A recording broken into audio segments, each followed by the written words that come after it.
cuarta y última enseñanza formal del retiro de verano 2019. Hoy vamos a terminar ya de darle el giro, ¿no?, al mandala, y no sé si quedará tiempo para dialogar un poco, si fuera necesario, a ver cómo vamos de tiempo, ¿no?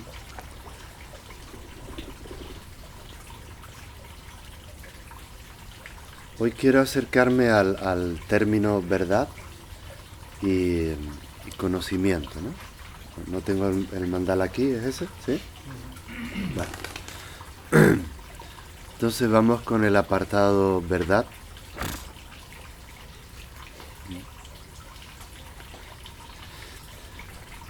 En griego el término usado es aletheia o aletheia, no sé cómo se pronuncia. Muy bonita, fonéticamente hablando, ¿no?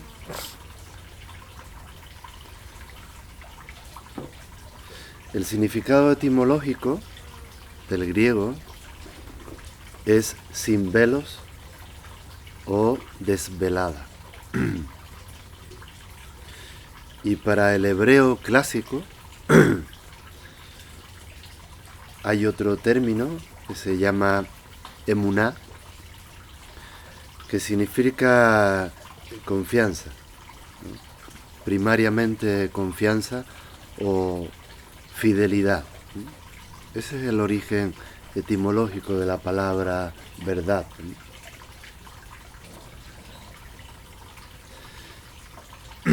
El uso de la palabra verdad abarca asimismo otras, ¿no?, en otra semántica, como honestidad,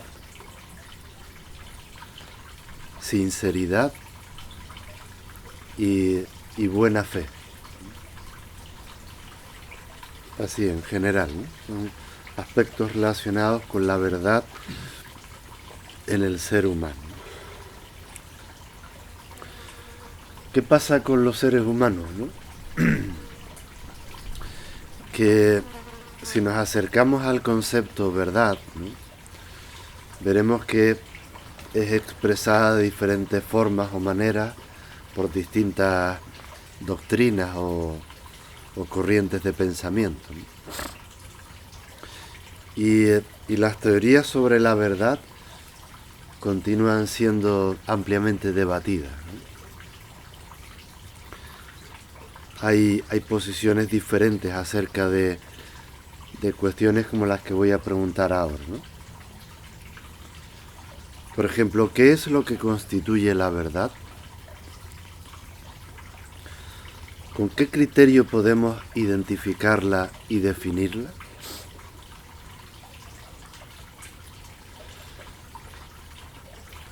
¿El ser humano posee conocimientos innatos, ¿no?, o los va adquiriendo con el tiempo, ¿no?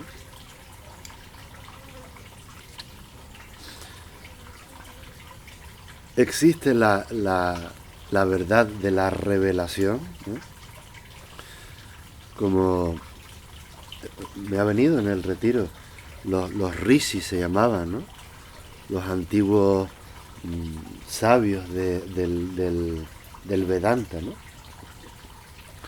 que tenían la capacidad de recibir la verdad y transmitirla a través de la oralidad. Entonces existe la verdad revelada, o la verdad solamente se alcanza a través del desarrollo de la razón, del intelecto. ¿Dónde queda la experiencia de la verdad? ¿La verdad es la tuya o la mía? ¿Hay verdad objetiva o todo es interpretado y hablaríamos de una verdad subjetiva, ¿no? En el budismo se habla de verdad relativa y de verdad absoluta. Pues casi nada con lo del mandala, con lo de verdad, ¿no?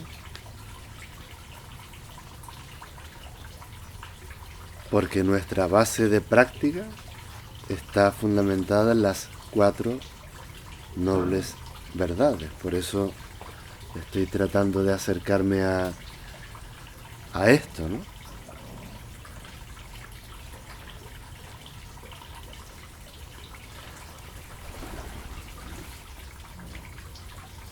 Por ejemplo, es verdad que nos vamos a morir, ¿no? Desde que naces, ya te estás muriendo. Eso es verdad. El que se quiera mentir, allá con su asunto, ¿no? Es verdad que la meditación proporciona cambios estructurales en la persona,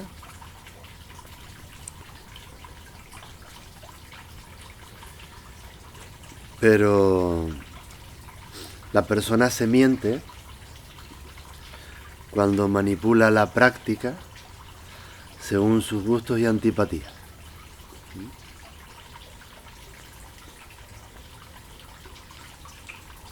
Aunque es verdad que el maestro se levanta y corrige algunos troncos que son olivos, ¿no? Cuando llega a mi sitio y miro, digo, mi cachi, algunos se transformaron y otros vamos a seguir trabajando con ellos, ¿no? Pero es verdad que el del Dharma es de un poder transformador bellísimo, ¿no?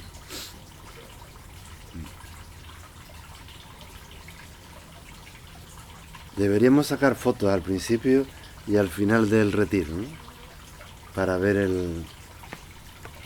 lo verdadero del cambio, ¿no? Da igual que vayas para un lado o para otro, ¿no? No estoy diciendo de que tengamos que estar de una manera especial, ¿no? Pueden estar cabradísimos hoy con el maestro después de estos días de práctica, ¿no? O esté todo bien, ¿no? Como Ana entra por allí por el Dokusan, que fue la última, notó un ataque de risa, ¿no? Esta que tiene un chute de alegría, ¿no? Y decía, qué bueno, ¿no?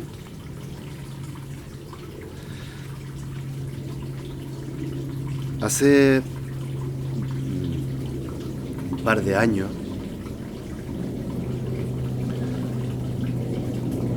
en una noche oscura del alma,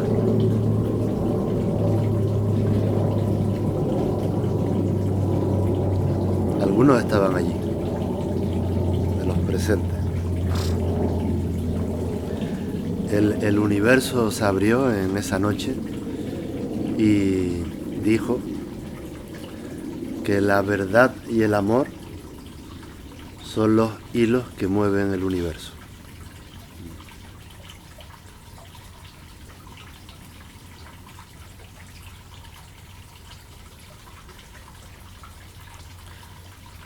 Si todos tenemos claro que el amor no es el apego, que es la verdad a la que se refería el universo, se refiere el universo, ¿no?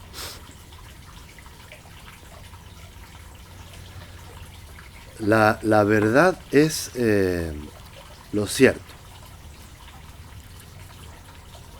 lo opuesto a la mentira.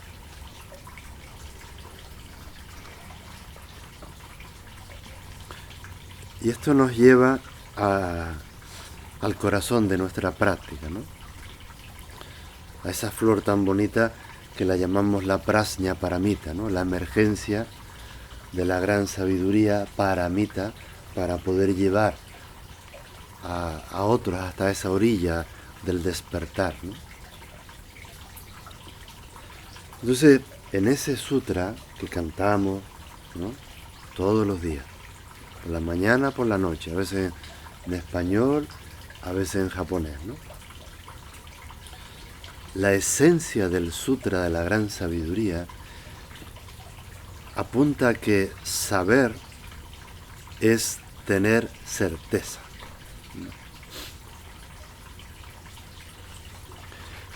Y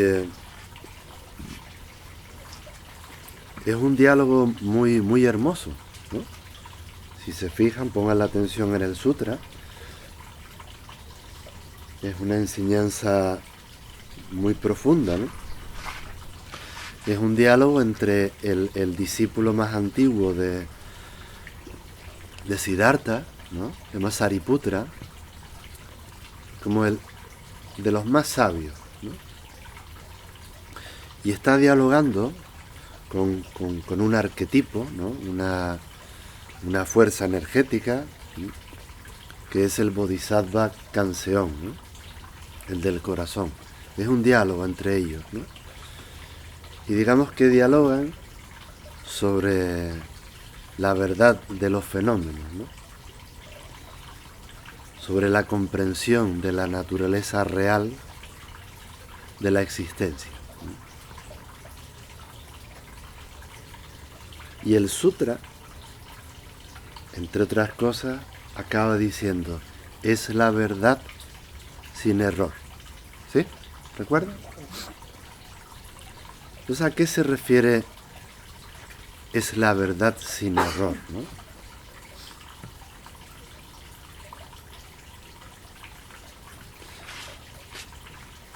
La respuesta está directamente relacionada con la pregunta ¿quiénes somos? Y no solo tener certeza real de quiénes somos, sino tener el conocimiento verdadero de cuál es la naturaleza de todos los fenómenos. ¿Y cuál es la enseñanza del sutra? Que es verdad. Chicos?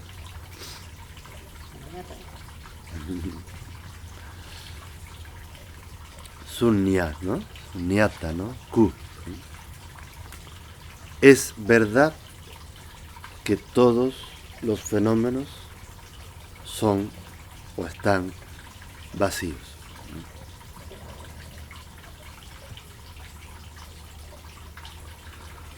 Todo está vacío de vacío. Por lo tanto, es verdad que todo está lleno de todo.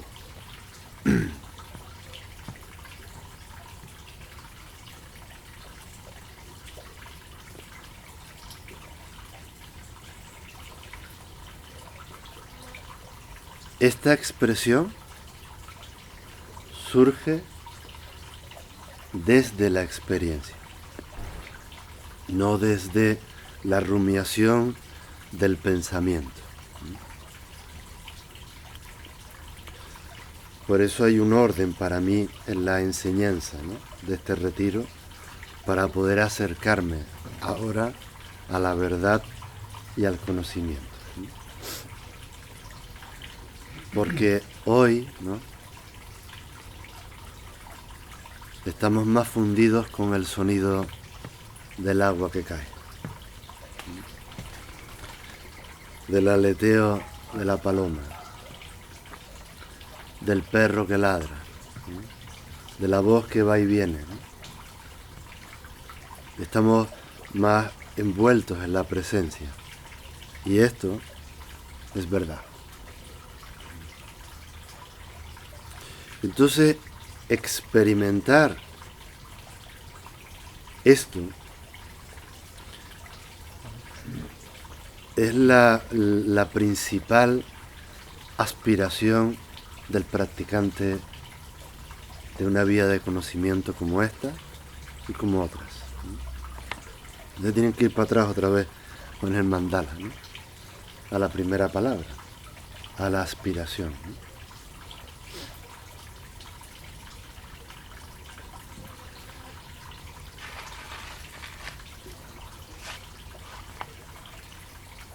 También me vino esta tarde en el sasen que acabamos de compartir que, por ejemplo, ¿cuándo me vino? ¿Esta tarde? O no sé. ¿No? Esto es de decimal, ¿no? Dice, si alguien me pregunta a qué religión pertenezco, le digo al Sutra de la Gran Sabiduría. A la Prajna Paramita. ¿Tú cómo le explicas a la gente eso? ¿Cómo le explicas a la gente lo que es la Prajna Paramita?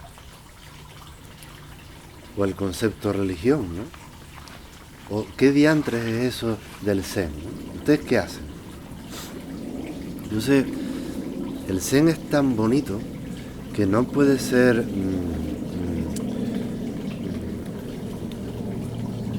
vulnerado por las palabras, no puede estar encerrado en categorías, porque la experiencia de la instantaneidad es de un brillo, de una expansión, de un recogerse. No tenemos la posibilidad de tener esta experiencia verdadera si no nos abrimos, ¿no? A esa fidelidad, ¿no? Que sería el origen de la palabra verdad, ¿no?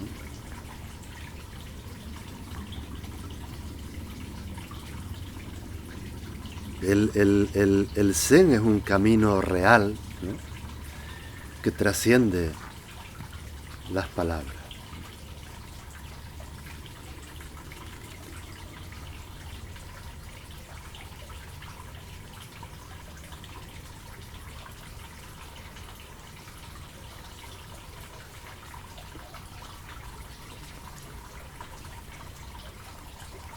David, ¿puedo compartir un poquito de lo del Dokusan?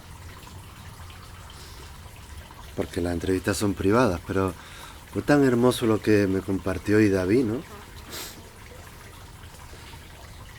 Decía que había experimentado como que todo era música, ¿no? Que la práctica, ¿no?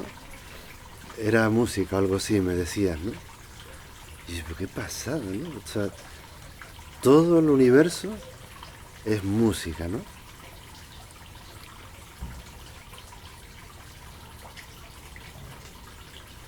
Y todo de una armonía maravillosa, ¿no? Quizá tocaron algo de esa música insonora de la que habla David, por ejemplo, hace un ratito, ¿no? En ese sasen en el que parece que no había nadie, ¿no? Nada. Y ahí estábamos todos, ¿no? Y el universo con nosotros, ¿no?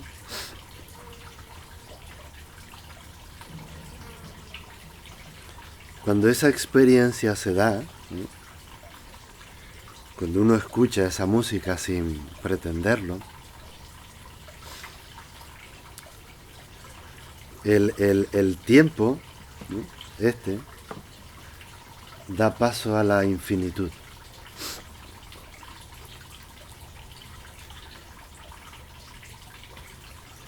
¿Y cómo se experimenta eso? Porque una y uno se siente presente en el presente.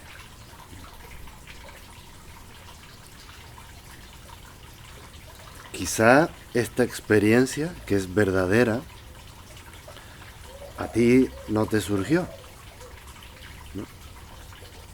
Entonces, paré en el mono, ¿no? Cachi que no estuve atento. Si el maestro lo dice es que fue ahí, ¿no? Y yo dónde estaba, ¿no? Empiezan las peleas, ¿no? ¿No? A lo mejor te ocurrió con los cuencos, no sé, duchándote, tosiendo, no lo sé. Cada uno experimenta la misma verdad y no tiene por qué ser en ese preciso instante, ¿no? O sea, no es igual para todos.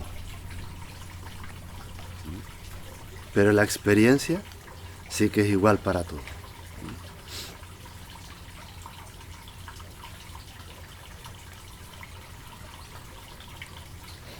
Así que el término verdad está muy presente en el budismo y de hecho para nosotros es fundamental tener como referencia y apoyo una y otra vez para poder escuchar ese sonido, esa música, las cuatro nobles verdades.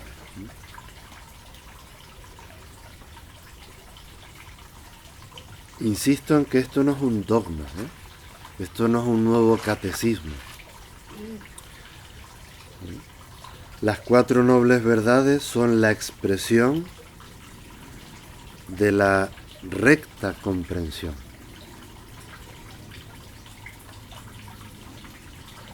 Por eso las cuatro nobles verdades nos llevan al último apartado del mandala, que es el conocimiento o la comprensión. El término verdad en el budismo es con dos K, sakka, que se traduce como aquello que es real.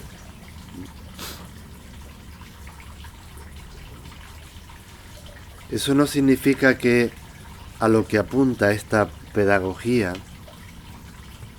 esta doctrina, tenga que ser sublime o noble, ¿no? O bueno. Y después se las cataloga de nobles, ¿no? Verdades, porque son hechos reales, ¿no? Son inalterables, ¿no? Son universales. Entonces, las cuatro nobles verdades expresan la ruta a seguir en este sendero armónico, que fue la expresión que utilicé el primer día de la enseñanza. Y en resumen, la verdad que transmitió Siddhartha podría ser esta, ¿no?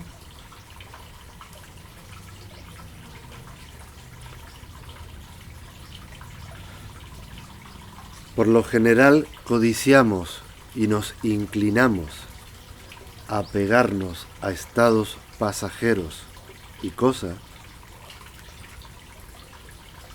que son incapaces de satisfacernos y por lo tanto son dolorosas.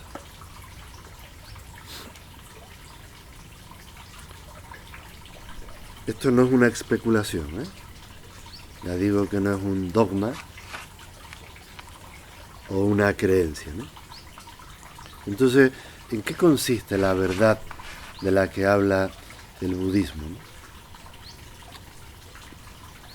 Para poder tener la experiencia verdadera hay que encontrar el canal receptor, ¿no? Es decir, hay que oír las enseñanzas, ¿no?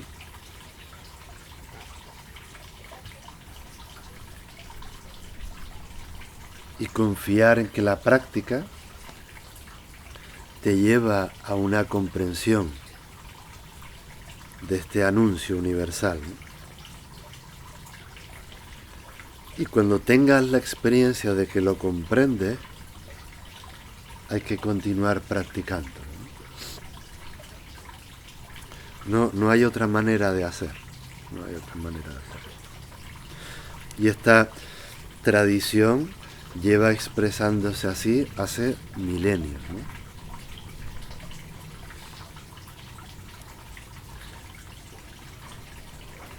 Es verdad que el Buda fue un humanista convencido, ¿no? Él no se preocupó por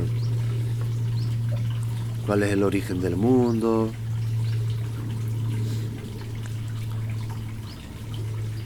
de dónde venimos, a dónde vamos. ¿Sí? A él le tocó realmente su propio desasosiego interior, que es lo que le puso en marcha, ¿no?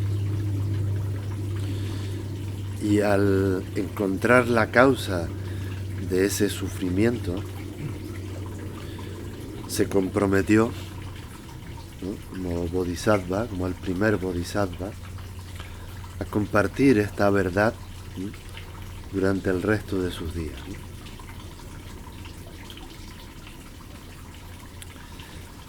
Él, él, él creía, ¿no?, confiaba, ¿no?, sabía de la capacidad de la naturaleza del corazón del hombre y de la mujer, de la bondad, de la luz innata que hay en cada uno de los seres. Y él creía, confiaba en la capacidad que tiene el ser humano para corregir, ¿no?, su error en la mirada.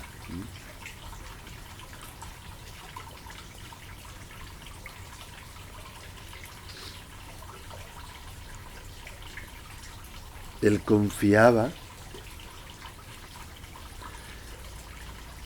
en la noble aspiración del ser humano cuando dirige todos sus esfuerzos, toda su energía, medita, ¿no?, con el humilde deseo de ser feliz, ¿no?, de experimentar un estado de dicha, de gozo.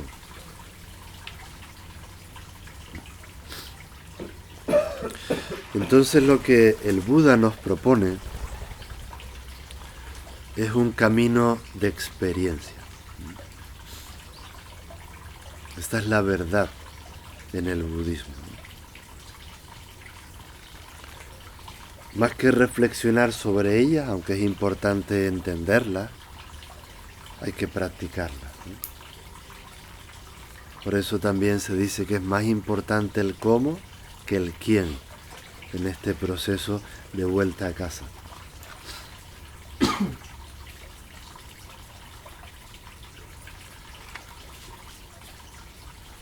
Voy de nuevo a mencionar, ¿no?, la esencia de esta experiencia, ¿no?, en cada una de las 4 nobles verdades, ¿no?, que no por haberlas oído significa que estemos libres, ¿no?, de la falta de atención en nuestras cotidianidades. La primera noble verdad se la conoce como la verdad del malestar existencial.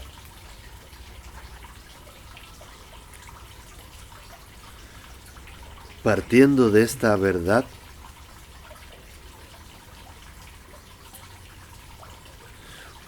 uno debe aplicar la atención consciente para reconocer su dolor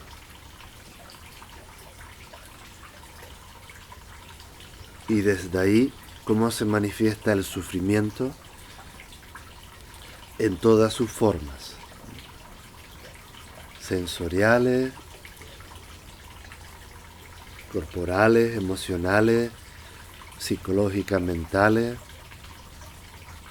espirituales incluso. Estamos en dukkha, ¿no?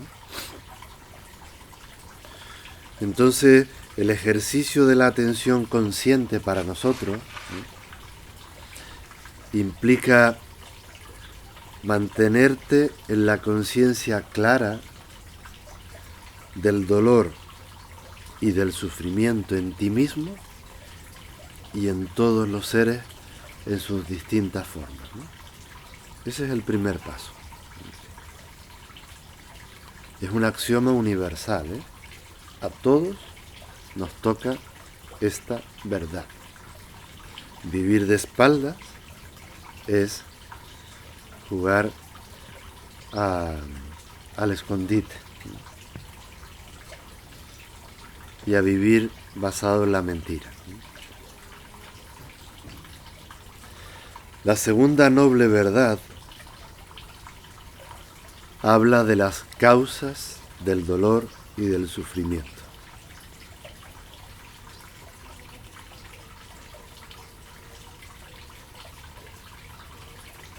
Es un estado de ofuscación existencial, de falta de realidad.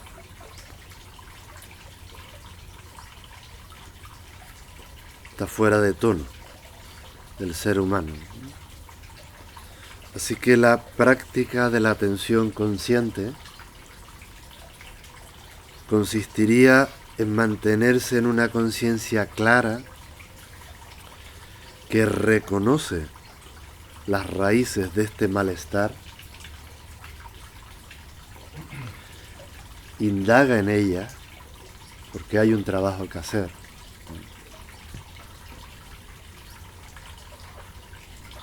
comprende hacia dónde te están dirigiendo de manera condicionada y abandona las causas del dolor y del sufrimiento en uno mismo, en los demás y en toda su forma.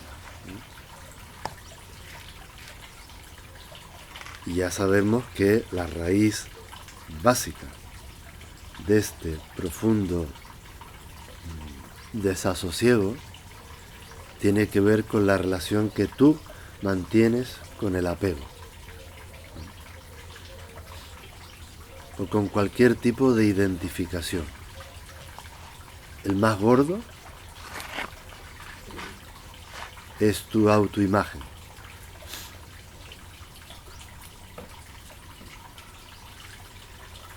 La tercera noble verdad es la afirmación del estado de gozo, de dicha y de felicidad auténtica, que podemos entenderla como todos los seres humanos tenemos el poder de experimentar esto. Nirodha, el nirvana, ¿no?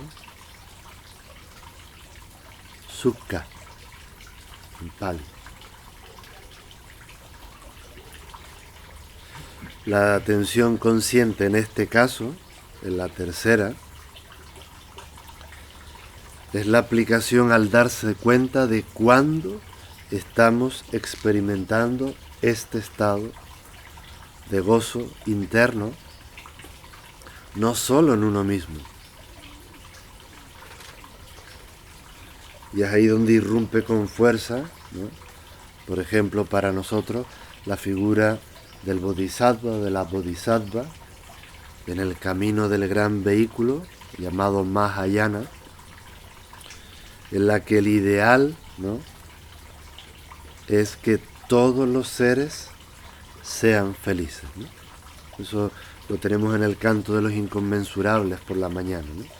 Estamos ahí reverberando en la tercera noble verdad, ¿no?, para que vean el sentido del rito, del poder. Y cada mañana, ¿no?, proyectamos nuestra aspiración por ahí, ¿no?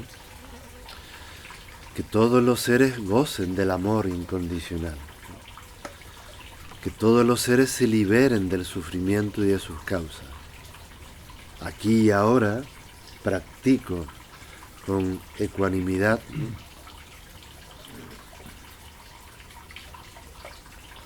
porque es desde ahí, ¿no?, sin tomar partido ni por ni contra, dejando a un lado tus antipatías y preferencias, porque has equilibrado, ¿no?, tus exabruptos existenciales, te aceptas como un ser en proceso, pero en el gozo y la dicha interna de ser lo que está haciendo en cada momento. O sea, te has liberado. Entonces esta liberación para nosotros es una meta, por un lado individual y por otro lado colectiva, ¿no? Porque nosotros somos en interdependencia. Entonces hay que evitar caer en el llamado contentamiento. De eso no habló Siddhartha, que es lo que mal se entiende por ahí en algunas doctrinas de New Age, como las llamo yo, ¿no? El gozo de la dicha del ser no tiene que ver con relajarte un poco de tus neurosis particulares, ¿no? Hablamos de la conexión real con lo real que somos, ¿no? Y la cuarta noble verdad, ¿no?, enseña el camino para liberarse de las falsas ataduras de la autoimagen, muestra el sendero para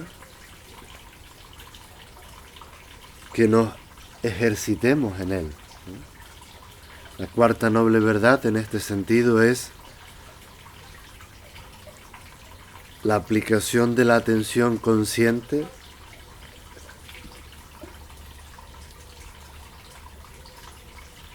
para comprender que la práctica lo que requiere es práctica. Para permanecer lo máximo que podamos en un estado de conciencia clara, ¿no?, en esa experiencia.